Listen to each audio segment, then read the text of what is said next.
এই কয়েকদিনের মধ্যে আমরা বেশ অনেকগুলো marriage party, birthday party attend করলাম।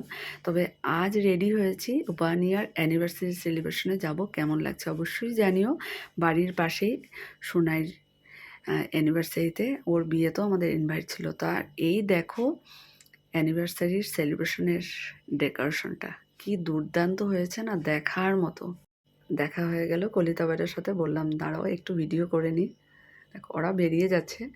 তো এই আমরা ভেতরে ঢুকছি আর তখনই দেখা হয়ে গেল জহর আন্টির সাথে। দেখেই আমাকে জড়িয়ে ধরে বলল, বা অনেক দিন পর জয়া তোমাকে দেখলাম।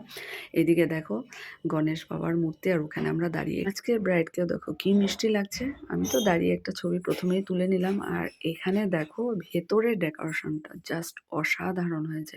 এত সুন্দর সাজিয়েছে, কিছু বলার নেই। সবাই সেটাই বলছিল। তো স্টার্টারেও অনেক কিছু ছিল। তবে আমাদের সেদিন ছিল শুক্রবার, তাই আমরা চিজ আর পনির দিয়ে যেটা ছিল ভেজ স্টার্টার সেটাই নিলাম। সেটাও খেতে খুব ভালো হয়েছিল। কফি ছিল। তো যাই হোক, সত্যি ওটাই বারবার দেখছিলাম যে এত সুন্দর সাজিয়েছে।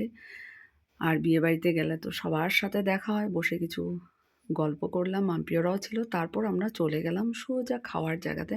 বুফে সিস্টেমে ছিল, ভেজ নন ভেজে অনেক কিছু ছিল। তবে যেহেতু আমাদের শুক্রবার, তাই আমরা ভেজ মেনুগুলো নিলাম। বাসন্তী পোলাও, ফুলকপি পকোড়া, মালাই পনির আর ফ্রুট স্যালাড, আরও অনেক কিছু। সত্যি প্রত্যেকটা মেনু খেতে হয়েছিল হেভি টেস্টি।